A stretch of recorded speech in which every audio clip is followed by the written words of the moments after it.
I enforce my strength, my mind strength. That's what's more important to me now. The niggas see that this is not no accident. I plotted every single step from this to this.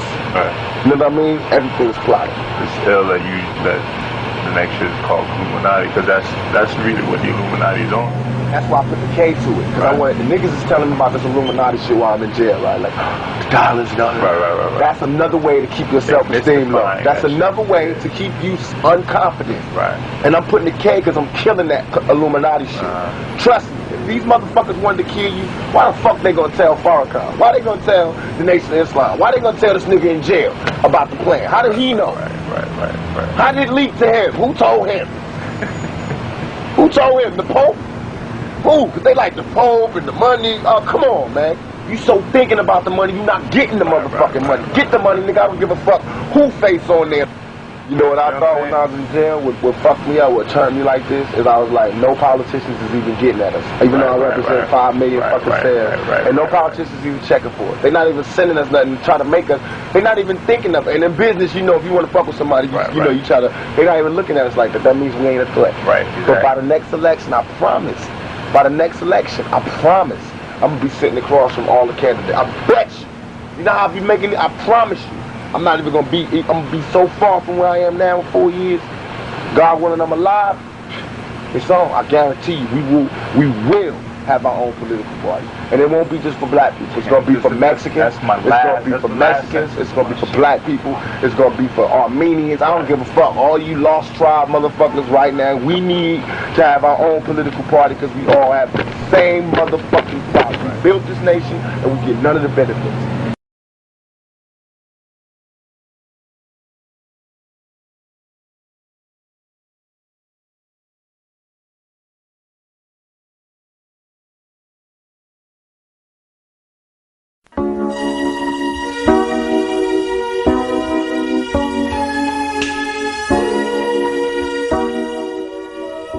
Tupac Shakur, breaking the oath. I guess a lot of folks are wondering, what exactly am I talking about? Tupac breaking the oath. Yeah, he did. Some folks seem to believe that Suge Knight was upset that Tupac wanted to do other things and have him executed. Well, it's a little bit more complicated than that. And for those of you who think Tupac is alive, think not. Tupac is very much deceased, folks. But he was like Elvis when he was alive. There's people love him so much, they just refuse to let him go. Here's a clip on how Tupac got signed with Interscope. Adrian had been shopping my demo tape as a solo artist. Then all of a sudden, Interscope got in touch with us, and I was told that Ted Fields, this millionaire, multi-millionaire, his daughter had heard my demo, and she liked it. So he was like, that's how I picked you. And I was like, whoa, tell your daughter thanks. Tupac was on a roll. Me Against the World. I mean, Dear Mama. His album did exceptionally well. He was behind the bars. You see, when Pac brought Me Against the World out, it beat out Bruce Springsteen. But Pac just couldn't stay out of trouble. If it wasn't his girlfriend suing him, it was his friend. It was the rent-a-car place. Everybody wanted a piece of Pac.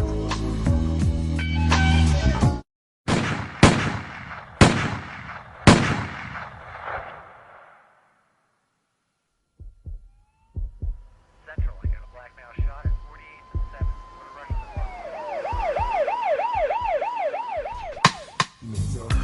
rush. 5 times. If that wasn't insult to injury. Even though Pac was shot 5 times, and that was definitely an orchestrated hit, and we'll get to that later, Pac seemed to still go to the left instead of go to the right. You see, Pac lived most of his life in the studios, but Pac was the type of guy that everybody loved to hate. So no matter where he went, he still found himself in lots of trouble.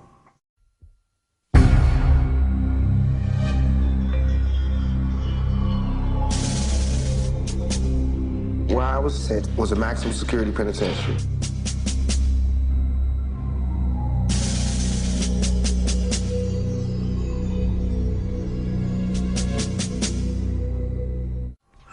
When Pac did his small bid in the penitentiary, Jimmy Iovine, and all the bigwigs out of Interscope just about had enough of Pac. Pac was uncontrollable because he hated being controlled. But Pac knew the oath of the Baphomet very, very well. We'll get into that a little bit later. Well, no one came to his rescue, so Pac put a contract on a napkin and sought after Suge Knight.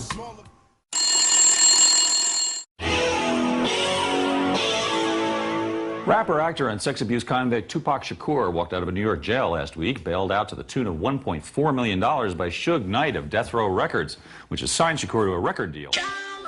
Tupac made the worst mistake of his life to team up with Suge Knight. Now don't get it twisted. Tupac already agreed to the oath of the Baphomet when he signed with Jimmy Iovine on Interscope, because that's the only way you're going to get a deal. Seen in this picture, you can see Suge throwing up the Baphomet. That's how Suge get down. That's how Suge get paid. Suge Knight encouraged Tupac to keep this East Coast West Coast thing going because it was good for the money. But when the blood started spilling on Tupac's hand, Tupac got a little bit discouraged. And the East Coast West Coast thing is something that the journalists and people are making up just to get paid off this so it can drag out and everybody can have albums. They're perpetuating this so it could be drama. When it all go down, don't look at me and Biggie and be like, why is there a big East Coast West Coast war when you're shooting this to 300 homes, 300 countries, telling them about an East Coast West Coast war that they would never know exists. So that's where information becomes a problem. Take a close look at Snoop Dogg, because in days to come, Snoop knows that something's going to happen to Tupac. And the East Coast West Coast thing is something that the journalists and people are making up just to get paid off this so it can drag out and everybody can have albums. They're perpetuating this so it could be drama.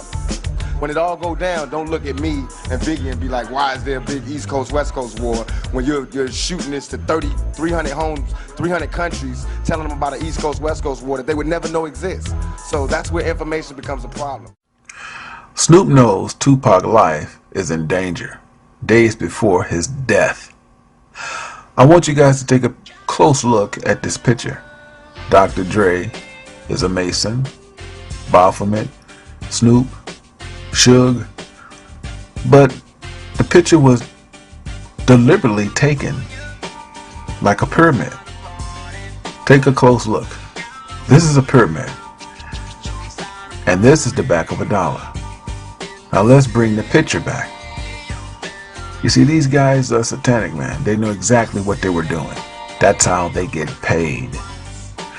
Now, Suge had love for all those guys, but he had the most love for Tupac. So he didn't care if Dr. Dre left or Snoop Dogg. His main concern was Tupac. Yes, folks, I'm afraid to tell you, Tupac was a part of the Baphomet, as seen here with the hand gesture. And I know a lot of you are going to argue me down, but let's go back to another guy, Nelly.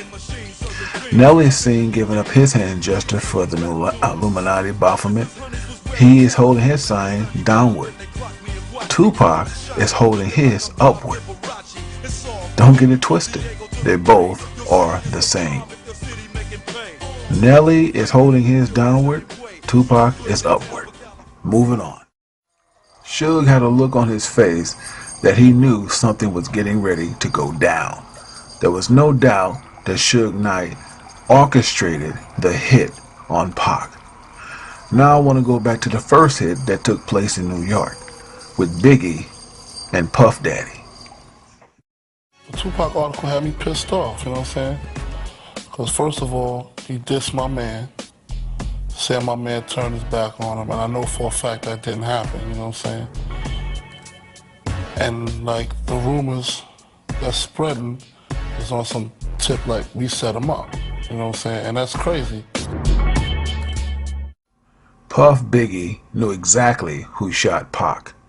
I want you to take a close look at Puff Daddy's reaction. He's guilty as hell.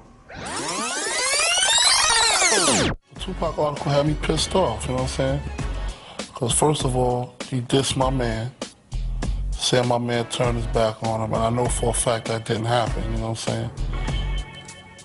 And like the rumors that's spreading is on some tip like we set him up. You know what I'm saying? And that's crazy.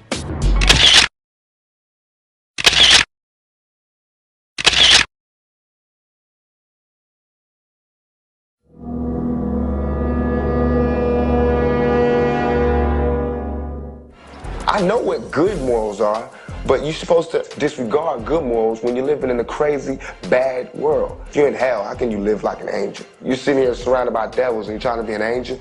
That's like suicide. You notice in the statement Pac said, how can he be an angel surrounded by devils? Pac knew everyone that he was encountering with was a part of the Baphomet. Pac was also obsessed with death. That's why he had a bracelet made with the angel of death wrapped around his neck. And everyone knows what the angel of death represents.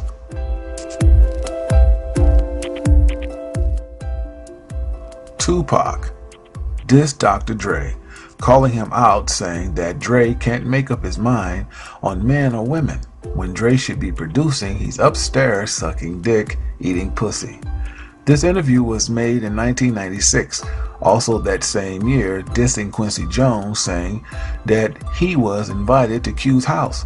Tupac seen Q's daughter and wanted to holler at her. However, Q asked Tupac if he could have a moment with him and asked Tupac if he would fuck him in the ass. Tupac replied, "I don't get down like that."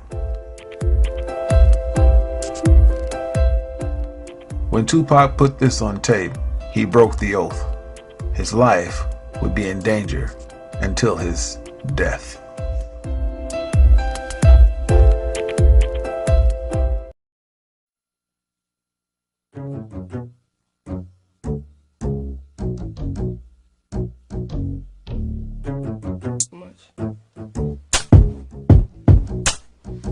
I would love you even if you had no ears to listen, had no vision. Because if love is blind, why do I keep having to change my prescription? Love you even if you didn't have no legs, cause you couldn't walk all over my heart. Where do I start from the beginning? I love you despite your bad breath. I'll just blow kisses and walk with my hand over my mouth before I have to leave you. Believe me, I love your dirty draws. I get nervous when I see you, you see me. My heart beats a little differently. My stomach not butterflies, just flies. Normally, when Tupac talks, he talks with a lot of character.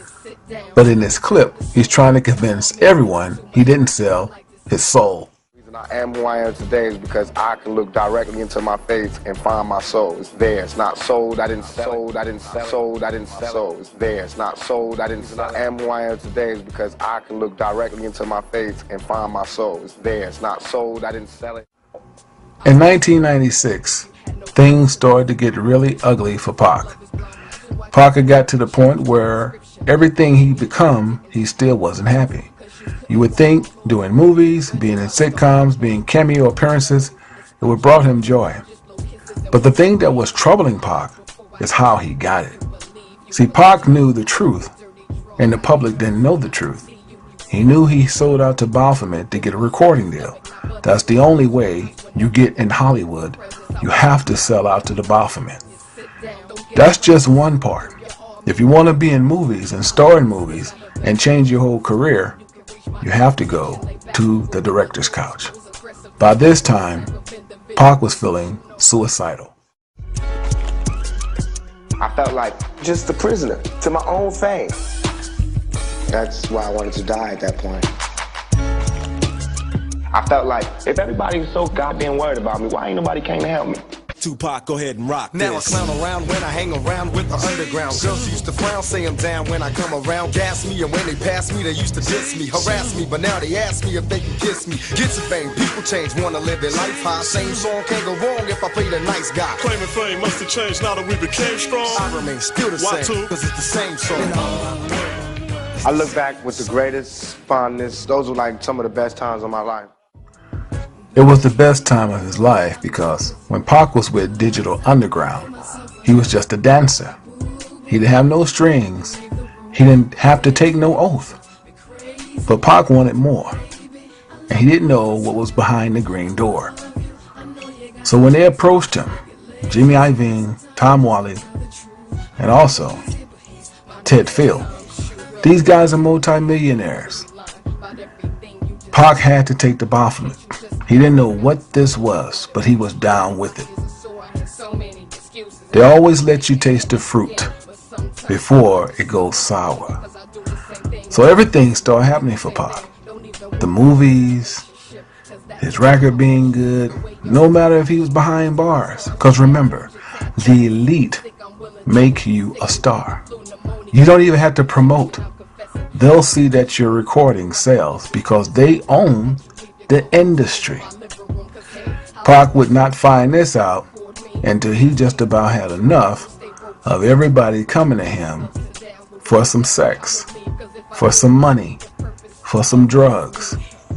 By this time, Pac has had enough, and he let it be known in 1996. He is a dope producer, but he ain't worked in years. And I got tired of that. I didn't think we needed that. I think we didn't need that. And he was owning the company too, and he's chilling. He owning the company, he's chilling this out, sucking dick, eating pussy. I'm out here in the street, you know what I mean? Whooping niggas' ass, starting wars and shit, putting it down, dropping albums, doing my shit. And this nigga taking 3 years to do one song. I couldn't have it. But it was not my decision. It was Suge's decision. Suge the one that was coming to me because I was soft on it. Like, you know, well, fuck it, we just keep it in the dark. See, Suge knew that Pac was kind of green. He told Pac the things he wanted to hear. He acted like a big brother. He told Pac, if you ever get tired, you can go do anything else you want to do. I'll support you. He also let Pac know that don't ever go against the oath. That was a big pet peeve because Suge is a Mason. And also, Suge is a part of the Baphomet. That's how he get paid.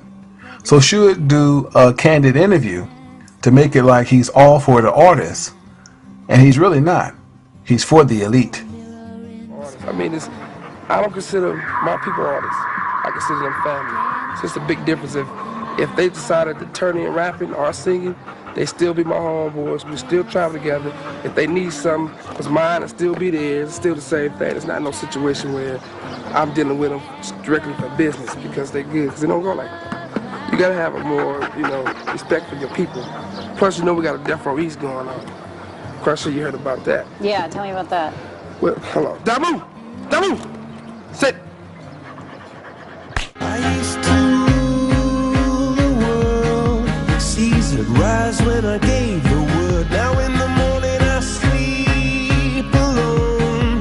Sweep the streets I used to own.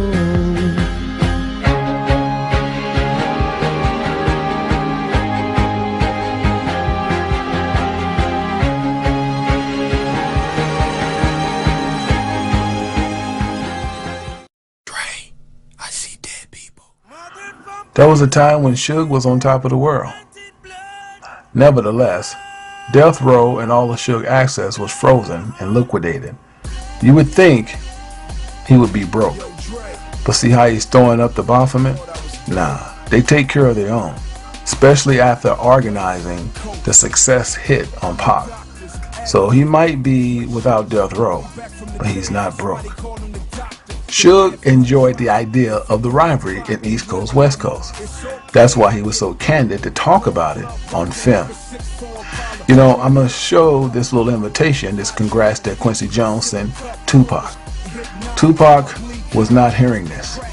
But at the same time, Pac let it be known how he felt about the Illuminati, which was a mistake. He went against the oath again. He also talked about getting his own power structure. A mistake. The next shit is called Illuminati because that's really what the Illuminati is on. That's why I put the K to it. Because I wanted the niggas is telling me about this Illuminati shit while I'm in jail, right? Like the dollars and all that. Right. That's another way to keep your self-esteem low. That's another way to keep you unconfident. Right. And I'm putting the K because I'm killing that Illuminati shit. Trust me. If these motherfuckers wanted to kill you, why the fuck they gonna tell Farrakhan? Why they gonna tell the Nation of Islam? Why they gonna tell this nigga in jail about the plan? How did he know? Right. How did it leak to him? Who told him? Who told him? The Pope? By the next election, I promise, I'm gonna be sitting across from all the candidates. I bet you. You know how I be making it? I promise you. I'm not even gonna be, I'm gonna be so far from where I am now in 4 years. God willing, I'm alive. It's on. I guarantee you, we will have our own political party. Staring at the world through my rear view. Scream to God, he can't hear you. Heart beating fast, time to die. Watch the time fly. Staring at the world through my rear view. Scream to God, he can't hear you.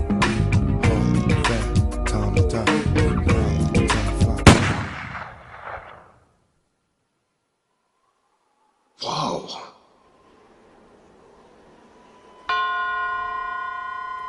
Just after the Mike Tyson-Bruce Seldon fight, Shakur, along with record company executive Marion Suge Knight, headed for a nightclub. But while stopping at this intersection, a car with 4 people pulled up and opened fire on Shakur and Knight. Tupac Shakur was shot several times in the chest. Calls was made to Paramount to put all of Tupac's works on hold, especially the 2 movies were scheduled for release early '96, Gridlock, Gang Related. See, Pac did a lot of work, but they put it on hold once they heard the tapes. So none of the work was scheduled to be released until Pac officially died. There still was a problem, because Biggie was making mockery out of it. Calls was made to P. Diddy to kill Biggie, but not by himself. They wanted him to orchestrate it the way Suge orchestrated for Tupac, and they would do the rest.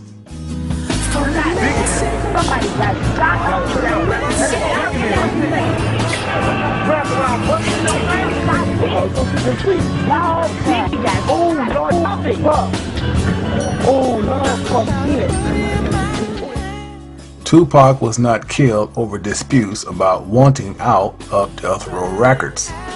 Tupac was killed because he broke the Illuminati oath. Shalom. Glad to be here. Thanks for having me. Najee, thanks for having me. And Jared, thanks for giving me my first interview on WPFW a while back. I spent about 15 years working on this project. Started this project in December of 1994 when I was writing a political novel using a character based on the Shakurs. I'm based on Black Panther, and the Shakurs were the leading Black Panthers. And I saw that Tupac was shot in a recording studio lobby, and the Washington Post had another strange twist. The same cops that arrived at that scene were the first to arrive at his sexual assault scene a year earlier.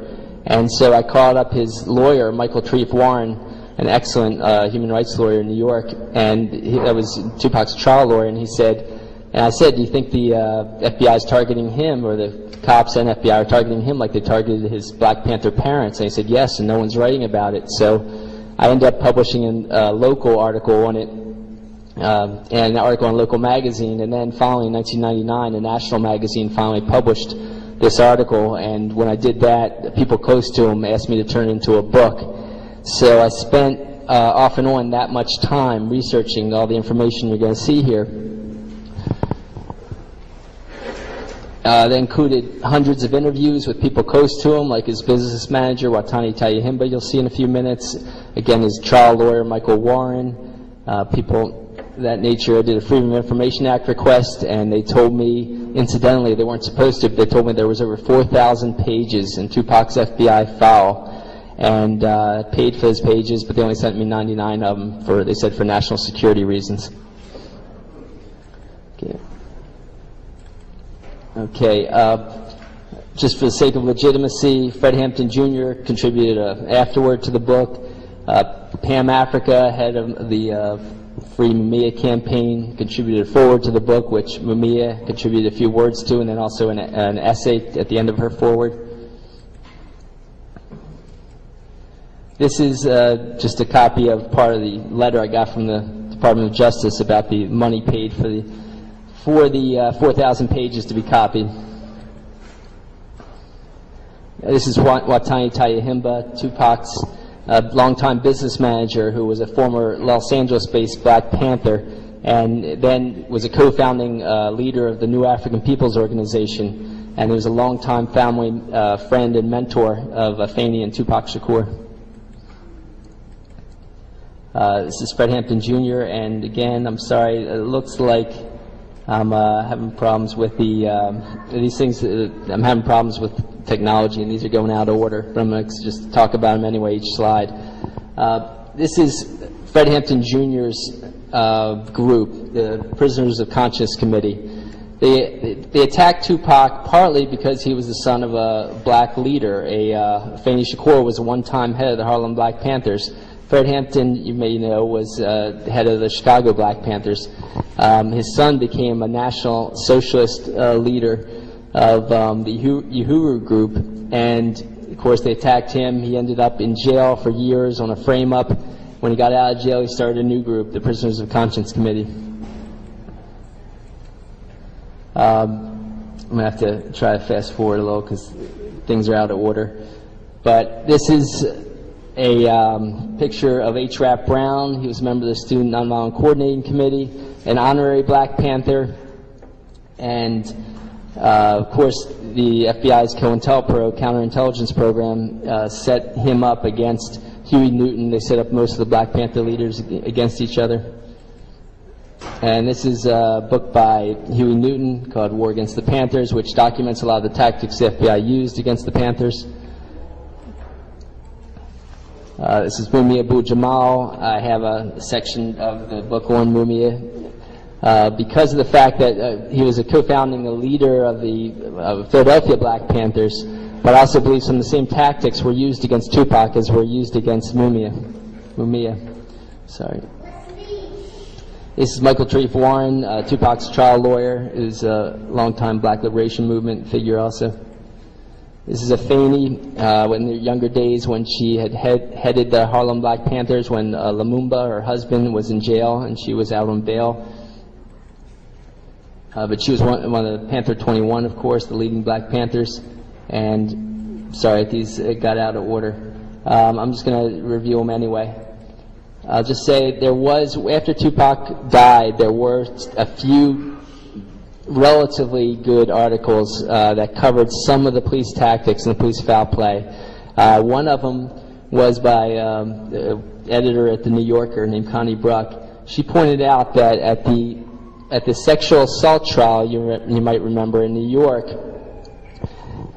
she pointed out that there was the prosecutors treated Tupac much differently than the person that set up that whole situation, which was a guy named Haitian Jacques Agnant. You may have heard of Tupac's song where he talks about Haitian Jack knew he was working for the feds, he said, meaning the FBI. Michael Warren said that he finally got this Jacques Agnant's rap sheet and a huge list of charges all dismissed up and down the East Coast. And he said that's a sure sign of a police intelligence agent. And so she's pointing out the unusual aspect of them treating Jacques Agnant differently than Tupac. Okay, and so for doing that, for coming out with some real information on Tupac's life for the first time in a while, I mean there's a lot of disinformation on Tupac's life, but for coming out with a lot of real information on him, she was interviewed by the FBI, according to Tupac's FBI file. Okay, this is Tupac at the scene where I had first, heard about him being, what I felt was him being targeted. This was right after he was shot 4 times in a New York recording studio lobby. I've got an affidavit in here, and I don't know if I'm going to be able to bring it up, but it's in my DVD based on the book, that says he was shot 4 times. 2 bullets went through the back of his skull and out the front of his skull, okay? And he didn't die. It was a miracle that he didn't die. But this was obviously an assassination attempt, okay? And I'll tell you a little more about his life to say why assassination. I use the word assassination. But they were trying to kill him. This wasn't a random mugging like all the press said. The police came to the investigation scene, and the security guards, according to a mainstream published book, security guards offered them the security camera, a videotape of this whole incident, and they refused it and closed the case. Okay, so the police, knew what was going on with that. This is Lumumba Shakur, founding member of the Harlem Black Panthers and Afeni's first husband. Now, I in my book is subtitled U.S. Intelligence's Murderous Targeting of Tupac, MLK, Malcolm, Panthers, Hendrix, Marley, rappers, and linked ethnic leftists. I'd like to say, we shouldn't separate these incidents. They're all under the umbrella of U.S. intelligence targeting for radical activism, good activism, I should say, good radical activism to help the general population. So I have a chapter, and this man, William Pepper, was a friend of Martin Luther King's before he died. He was a journalist then, he became a lawyer after that. He ended up doing about a 20-some year investigation and came out with many of the tactics that were used by U.S. intelligence to assassinate Martin Luther King. He also represented the Martin Luther King family in a historic trial in 1999, which most of you probably never heard of because it was so buried by mainstream media. If they did cover it, they distorted it in a huge way. The King family won a trial saying that against one of the co-conspirators with the government in the assassination of Martin Luther King. And in all of his research, we come up with a lot of tactics that I found were also used against Tupac Shakur's family and Tupac Shakur himself. Of course, Malcolm X was a huge inspiration for the Black Panthers, for Tupac. Him and Martin Luther King were getting very close before before Malcolm's death. Now, an undercover U.S. intelligence agent infiltrated Malcolm's group. He rose to head of security, and he was the first person to arrive at Malcolm X's body when he was assassinated. Now, William Pepper showed that the first person to arrive at Martin Luther King's body was also an undercover agent, a military intelligence agent named Merrill McCullough. The one that first came to Malcolm X's body was named Eugene Roberts. He ended up staying undercover to the point that he then became part of Afeni Shakur's New York Black Panthers and framed them, and then in court came out as an agent and testified against the Panther 21, Afeni and her fellow Panther 21. So he revealed himself. Merrill McCullough never revealed himself, but right after Martin Luther King's assassination, where they have a picture of him at his body, the first person at his body to check on life signs to make sure the assassination worked, he got promoted to the CIA after that incident, after the assassination of Martin Luther King himself. My policeman, it was some motoring misdemeanor. He just turned around and said, "Oh good, this must mean you found my television." I tell you what, if I was a policemanist and my chief Freemason came into the office one morning and said, I mean chief constable. Okay, we know some of this from whistleblowers. We know some of what happens with the CIA and the FBI from whistleblowers, like Victor Marchetti, the highest level whistleblower in the 1970s. And I'll just say, I'm going to go back. Well, I'm going to touch on this in a minute. Victor Marchetti said the huge majority of CIA leaders were from the super rich white Anglo-Saxon Protestant families. They were heavily bigoted, heavily bigoted. Another woman named Frances Stoner Saunders wrote a book called The Cultural Cold War about the founders of the CIA, all from the super rich family, the Rockefellers, the Mellons, the Harrimans, you recognize a lot of the names, J.P. Morgan, etc. They were incredibly bigoted. Of course, they were incredibly racist, but they were also bigoted against all ethnic groups. For example, right after World War II, they saved these Nazis. They saved the Bush administration today. This current Bush administration even admitted that they saved over 100 Nazis. But professors like Peter Dale Scott of the University of California, Berkeley, wrote an article with these pictures in it that said they saved thousands of Nazis, spread them all over the world, and had them do U.S. intelligence and British intelligence bidding. A large portion of these Nazis were actually sent throughout Latin America. And this man, Walter Roth, worked for the dictator of Chile, Pinochet, and he had previously invented the gas chamber during Nazi Germany. And it says under there, of course, he worked, the operations, the CIA operations were called Operation Sunshine and had a number of Operation Paperclip for scientists, etc. So this just says that he worked for Alan Dulles, a former CIA director. Okay, here's Bobby Seale and Huey Newton when they started the Black Panther Party for Self-Defense. And, just to make sure for people that don't realize, they had a 10-point platform doing incredible things for their community. First, of course, they had the guns to protect themselves from police brutality. They weren't, as some accounts say, to attack police. They were to protect themselves. There was rampant police brutality. They also had free breakfast programs for poor children. They had free health programs. They had free education, political education programs, housing programs, etc. They had a newspaper, of course, to educate the community. This is Sekou Odinga. I'm sorry, the picture's a little blurred. He was a good friend of Lumumba Shakur's and was assigned as, him and Lumumba were also part of Malcolm X's group right before Malcolm X was assassinated. Lumumba Shakur's father was Saluddin Abba Shakur, and he was a close associate of Malcolm X's, okay, before Malcolm X was assassinated. He was made head of the Bronx Black Panthers and is now a political prisoner. There's Kathleen Cleaver and Eldridge Cleaver. Eldridge Cleaver was Minister of Information. He was, a famous author, had a best-selling author, Soul on Ice, and then was made Minister of Information for the National Black Panther Party. Kathleen Cleaver was a spokeswoman for the Black Panther Party nationally, and is now a law professor trying to get good words out on the Panthers. This is a CIA document. I've got hundreds of these CIA documents that different good Black Panthers have given me to help with this project. This one just happens to talk about Harry Belafonte. Harry Belafonte was a major funder of Martin Luther King and other black activists. And so they watched him closely, and they put an undercover agent as they inserted him as his manager. He pretended to be a top civil rights activist, and it was a white guy who just got famous for his hardcore activism. He became his agent, but when Belafonte realized that he was sabotaging his career and his activism, he fired him. Okay. All right. We're having problems with with this, so I'm going to exit and see if I can't find a few more files for you. I'm sorry that some of these.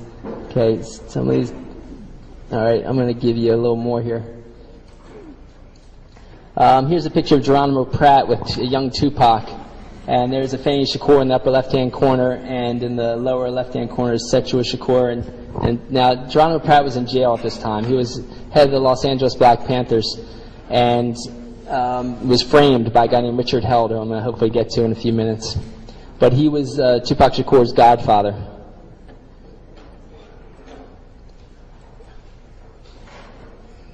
Okay, I'm hopefully going to get you more than this. But I'm going to talk a little more and hopefully be able to find some of the stuff I'd like to find for you.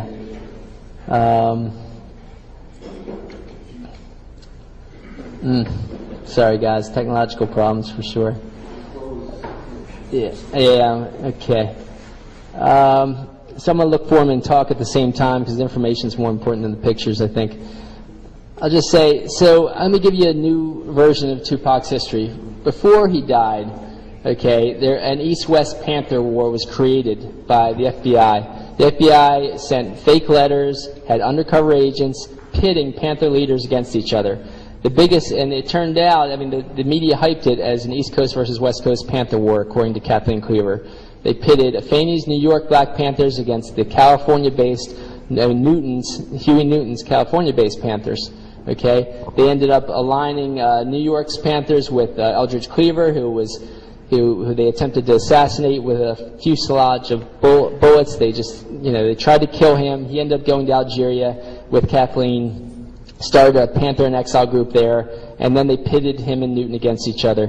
Okay, and if it's East-West versus, East versus West Panther War sounds familiar, of course it should. They use the same tactics for the East Coast versus West Coast rap war.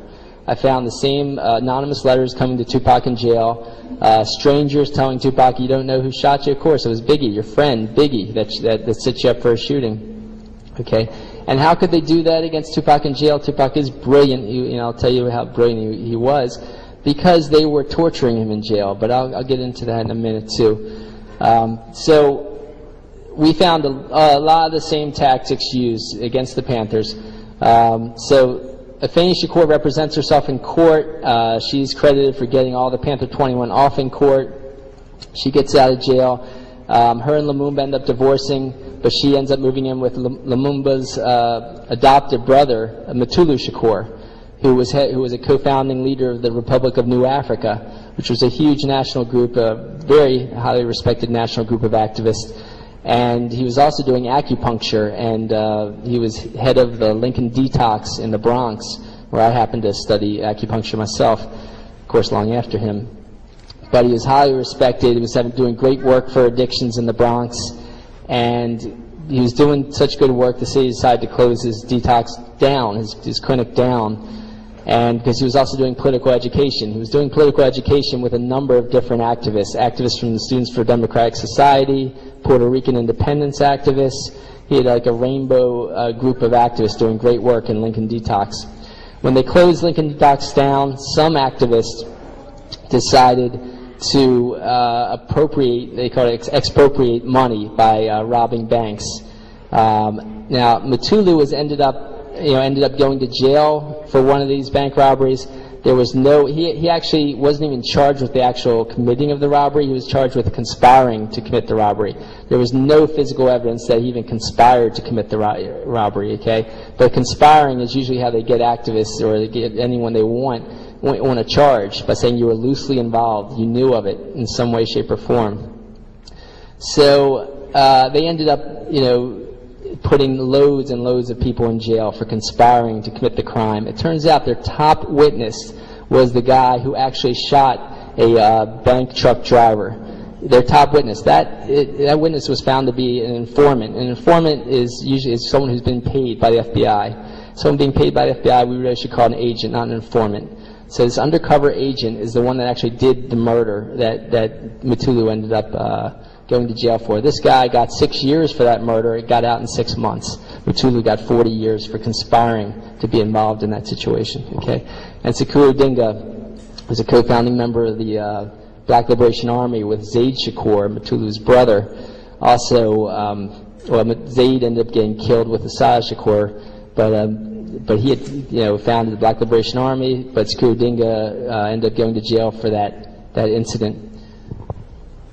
Okay, I'm just going to move up a little bit here.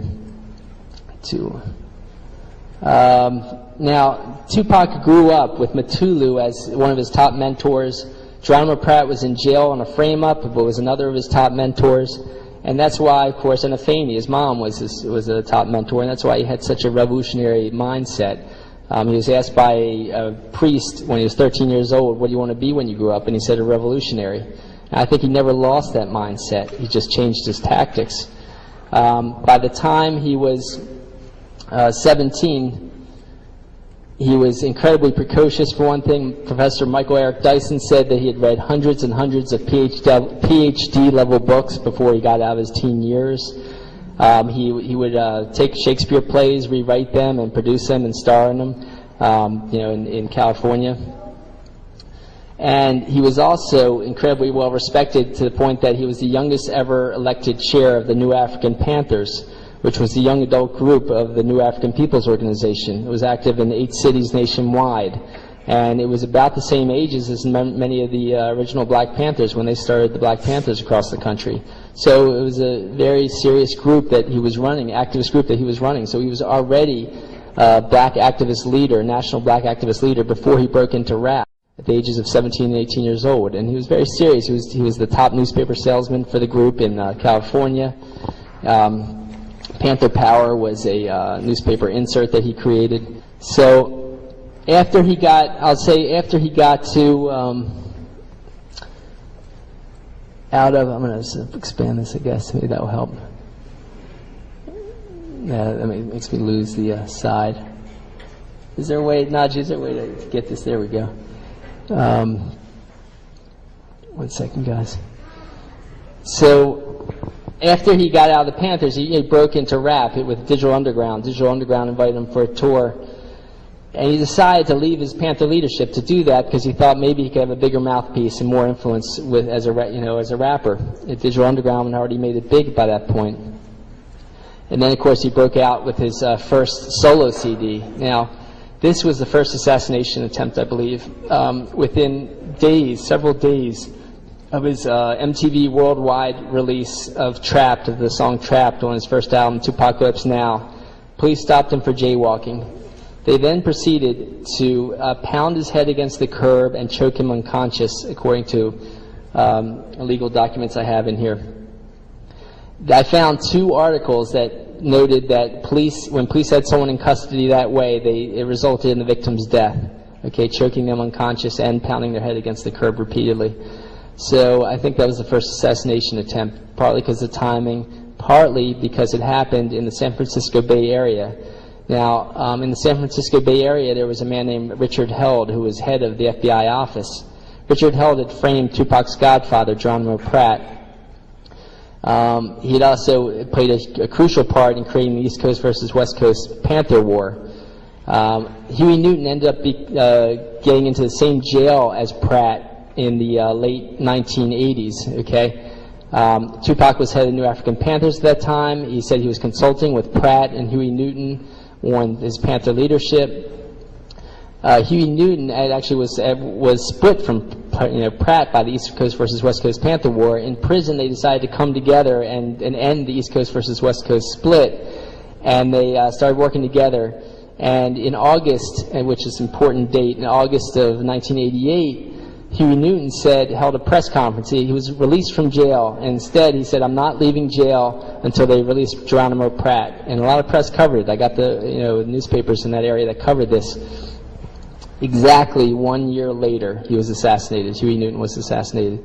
I got the articles that cover that assassination, and they say, and the press often reported it as a botched drug deal, but eyewitnesses say that he was shot once to put him on the ground and twice in the head, which is a known U.S. intelligence assassination, way of killing someone. A lot of other evidence show that Richard Held, the FBI agent in charge, orchestrated it and then tried to cover it up. Okay, and that 1 year anniversary timing I found was also used. William Pepper said it was used to assassinate Martin Luther King. On the exact year anniversary, he said, of Martin Luther King saying he opposed the Vietnam War in 1967, exactly 1 year later he was assassinated. And he says he does not think that was a coincidence. He thinks that was a purposeful timing tactic to warn other people off from opposing, other top leaders from opposing the Vietnam War. I then found this in Tupac's life. Exactly 3 years after Huey Newton's assassination, there was the Marin City Festival. Did anyone hear about a little boy being shot at the Marin City Festival? Yeah. What happened was, when you check out the closest witnesses to that event, what you find is that somebody punched Tupac for no reason once he's already a rap star. He's a rap star. It's 1992. People are signing autographs. He's an honorary guest at this Marin City Festival, signing autographs. Someone punches him in the face for no reason. Then they shoot at him. Maurice Mopreme Harding, Mutulu Shakur's son, was bodyguarding Tupac at that time. He took out a gun and fired straight in the air to try to protect him, to warn these people off, these strangers that were attacking him for no reason. It didn't stop them. They kept attacking. So they had more guns. They were trying to kill Tupac. And I don't think it's a coincidence that was the exact anniversary of Huey Newton's death. Tupac loved Huey Newton. He wrote poems to him about him and all.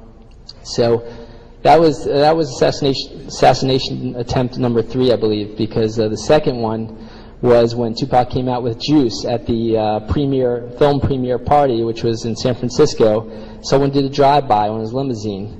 Okay, Tupac wasn't in a gang, wasn't involved with gangs at that time. They did a drive-by on his limousine, and I found another incident where unmarked police cars with police out of uniform had done a drive-by on an important witness in a police brutality case against a NFL football player. And so these tactics have been used before, okay? These are 3 tactics early on, okay? Then Tupac got bigger and bigger, of course, as a rap and film star, we know. Now, while he was doing that, he still kept his political activist agenda. He had Watani Tayahimba become his business manager, and Watani was one of the leaders of the New African People's Organization. Chokwe Lumumba was his national lawyer. He was head of the New African People's Organization.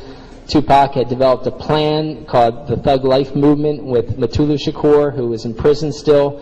But that plan was to further a movement already started by former Panthers who were getting the Bloods and Crips gangs to call a peace truce and stop fighting each other, and to fight racism and to fight capitalism in general, because a number of them were turning socialist and were working as left-wing activists, to the point that one Crip leader spoke to a socialist black group in England called Panther. So, and we also know that Monster Cody Scott had turned into a Marxist. His best-selling book talked about his Marxist conversion, and he changed his name to Sonika Shakur out of tribute to the Shakurs before Tupac died. So Tupac was actually having a lot of success with this in furthering this gang peace truce movement that was spreading throughout the country. He was present at gang peace truce picnics. It spread across the country to the point that even the Latin Kings, New York's largest gang of Latinos, was converted to activism based on this peace truce movement. And so for that, he was a danger. He was a threat to U.S. intelligence, of course, and the super rich. So what happened next was he was in Atlanta, and you might have heard that he shot some cops. If you read the details, if you read the local papers, if you talk to his lawyer, which I did, I talked to his lawyer who talked to many witnesses, both white and black witnesses said that it looked like a gang of white people attacked Tupac's car. Top witnesses said, I talked to Watani Taihimba, said, gave me details too. Tupac's cousin was in the convoy, gave me details. Basically, a cop took his gun, smashed Tupac's window, and shot at him. Okay, and he was supposedly an off-duty cop. Of course, he wasn't in uniform. It was found that that gun was stolen from an evidence locker. They call that a throwaway gun. Gun you commit a murder and then you throw it away so you can't be traced to it. So that kid ended up coming out in the paper. So how did a black man get off of shooting two white cops several times in Atlanta? So Tupac got off completely. He got off completely because it was a botched assassination attempt, I believe, and they didn't want to reveal that. Okay, so Tupac really just dodged a bullet, ran back, grabbed the security guard's gun, and shot back at him because they started to run with their gun pointed back, still pointing at Tupac. So after that, we have another assassination attempt that occurred, but at first it was a frame-up attempt. Haitian Jacques Agnant, had entered Tupac's life when he was filming in New York on the Above the Rim film set. Tupac said all of his money was going to his Black Panther extended family. It was also going to his lawyers because they were using what we call the harassment arrest strategy that they used against the Panthers. They were using, I believe, against Tupac. Constant arrests. When public, smoking weed in public, like they said in a hotel lobby, which is an absurd thing. Tupac was way too smart to do that, I believe. For slapping a woman, asking for his autograph, all kinds of ridiculous, charges they were bringing up against him. It was constant money to lawyers, constant money to get out of jail. He was also supporting a huge amount of activists in his life too. So this guy with tons of money, Haitian Jack, is supposed to be a music promoter, enters his life, loads him with clothes and jewelry, and ends up introducing him to a woman in a dance club who gives him a blowjob on the dance floor. Admittedly, two witnesses and all have said they saw him. She admitted in court kissing his penis on the dance floor. They have consensual sex that night, and then several nights later, she charges Tupac and Haitian Jacques Agnant with forced sodomy, and a number of other charges were brought, against Tupac.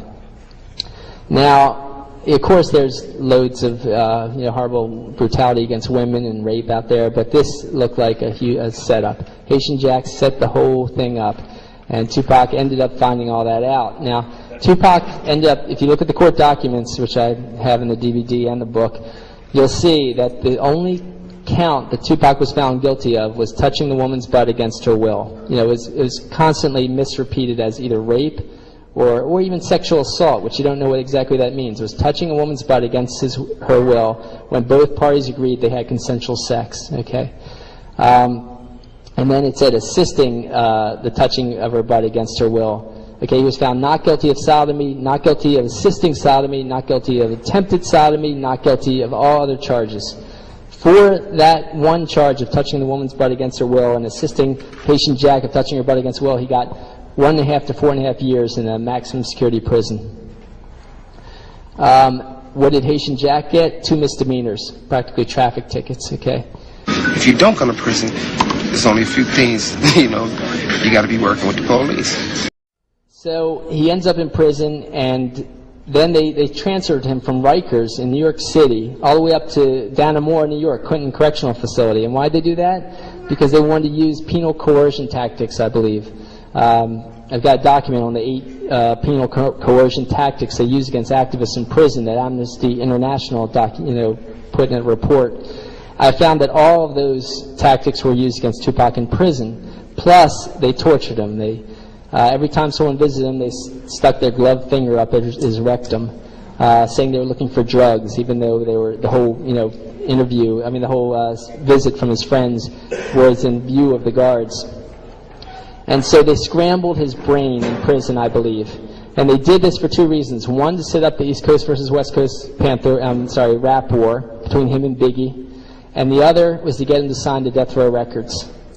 He was on Interscope at the time, and Death Row kept asking him to sign. And what Tiny Tim said he didn't know why. They kept asking them to sign to Death Row Records. And Death Row was even part of Interscope. It didn't really make sense to them.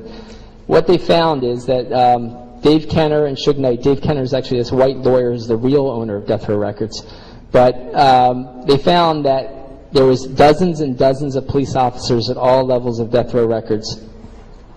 There was, a police detective, high-level police detective, was put in charge of the Biggie Smalls murder investigation later. He ended up finding that they were at all levels of Death Row Records. And his superior said that you could call these cops covert agents. All right, those were the superior's words. It was published in a mainstream book, actually. So they were setting up, they were furthering the penal coercion when Tupac got out of jail. They kept beating people in front of him, kind of terrorizing Tupac. They kept feeding him weed and alcohol, even though Tupac said he was going to give up weed once he was in jail, because that's the way the recording studio lobby setup worked on him. He says he was too stoned to realize that this was a setup when he went into that recording studio lobby and got shot. So he was going to give up weed, but they kept loading him with weed and alcohol. They terrorized people in front of him. He came out with his most negative lyrics, right after jail, as you know, as anyone who's heard his stuff after jail. But of course, he still sold huge because he was so popular for all the stuff he had done before that. And he was a brilliant rapper. I mean, he was a brilliant guy. So once he was with Death Row, he had signed a contract for 3 CDs, and then he was done. Now, Death Row, they found also, was trafficking drugs. They were employing Bloods and Crips, who they would instigate fights between, to the point of a Blood killed a Crip at a public concert, and nobody was arrested for it. Witnesses gave reports to cops, no one was arrested. Death Row terrorized basically the whole rap community. They went around the country terrorizing political rap conventions, like the one Tupac had been asked to speak at twice and then was arrested before he could speak sometimes. They did a number of horrible things, but one of their top goals appeared to be to set up Tupac, set up his assassination eventually. Once they, first they had him promote the most negative lyrics and negative ideas, and they also instigated the East Coast West Coast rap war in a huge way too. Tupac was getting away from that. He had started his own record label, Euthanasia Records. He had Sekou Dinga's wife, head of that record company. He was still connected with a lot of his extended family of Black Panthers. And Sekou Dinga, the Bronx Black Panther leader's son, was his backup singer, Yafu Fula. And so we have one police whistleblower telling what was happening at Death Row. We have another whistleblower named Kevin Hackey, who was FBI agent. Actually, he was an undercover FBI agent. Was made to be one of Tupac's 2 bodyguards. Now, we found that he turned on the FBI because at the last second before Las Vegas, a day or two before Las Vegas, where Tupac was assassinated, he told Tupac not to go to Las Vegas. He tried to convince him not to go to Las Vegas. Tupac had to go for other reasons. But as soon as Suge Knight and Dave Kenner found out that Kevin Hackey was trying to get him not to go to Las Vegas, they fired Hackey. They also, of course, took the guns and cell phones away from the other guards around Tupac. And, of course, in Las Vegas, he was assassinated. And, of course, 13 bullets coming at Tupac, not hitting Suge Knight directly is a sign that there was a purposeful avoidance of Suge Knight in that assassination. But I still think he was lower man on the totem pole. Dave Kenner was higher up on the totem pole. Another man who was high up on the totem pole was Reggie Wright Jr. Reggie Wright Sr. was head of the Compton, California Gang Police Division. So they were trying to end the Blood Crips gang peace truce inside of Death Row also.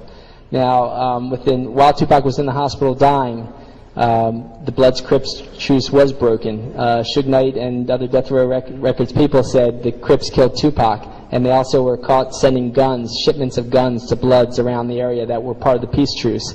A lot of people died. A lot of Bloods and Crips died in that week until activists spread the word that no, the Crips didn't kill Tupac. We don't think the Crips killed Tupac, and it stopped. So the peace truce movement continued. But of course, they assassinated Tupac. Kevin Hackey ended up saying to the director of Biggie and Tupac that he had documents to prove that the FBI watched Tupac's assassination. They were in the cars of the convoy in Las Vegas when Tupac was assassinated. He said he was jailed for several months because of that, because of going against the FBI. And now he's scared, a little scared for his life, so he's not saying as much. But he's already been caught saying, the good things about, to impugn the FBI for orchestrating Tupac's assassination. So it didn't stop there. At the next Mike Tyson fight, months later, Yafu Fula, Tupac's backup singer, who I told you was Kuru Dinga's son and was had rap star potential himself, was shot in the head. He was the top witness to Tupac's assassination. He said he thought he could identify the killer. After that, of course, they killed Biggie, and even that police detective who was the lead investigator of Biggie said he thinks that his fellow officers killed Biggie Smalls to cover up Tupac's assassination, to make it look like part of the East Coast versus West Coast rap war. Now, since then, it's come out in some mainstream sources, though, of course, in a completely convoluted way, and Jared's told you a lot about the media, and I'm glad he did, and I have a chapter or two on the media myself. But it came out that there are rap units in New York has a police rap unit, and Los Angeles is a police rap unit. Miami Herald said those rap units are training rap units, other police units around the country to have a rap unit to attack rappers. So they are attacking political rappers. I think they're using the harassment arrest strategy, and I show evidence of that. I think they are trying to kill other rappers, show evidence of that. And they have killed other rappers. Run DMC, for example, is their top DJ was Jam Master Jay Mizell. The Baltimore Sun said he had become a social activist before his death, and he was shot in the head. There was a security video camera on him, and on in his recording studio when he was killed. The police have not told us anything that was on that camera, once again, just like the recording studio camera in New York. So I think I used up enough time. I've used up too much time, I'll just say one or two other things, guys. This is going on against black activist leaders. It's also going on against people like I found that the cops that assassinated Tupac were mostly from the Ramparts Division. That's one of 18 Los Angeles police divisions. The Ramparts Division was the division found to work with the CIA to assassinate Robert F. Kennedy. Okay, and that's an important thing to recognize, that they were targeting white activist leaders who turned radical too. And Richard Held, the guy that orchestrated Huey Newton's assassination, a year after that, orchestrated the bombing of an environmental leader named Judy Barry. A bomb went off under her car seat. She survived and died 6 years later, but he ended up being found, so guilty of orchestrating that incident that he had to retire early to get out of a major lawsuit she had where she wound up winning millions of dollars against him and against the government for that incident. So I'm going to stop there. Thanks, guys.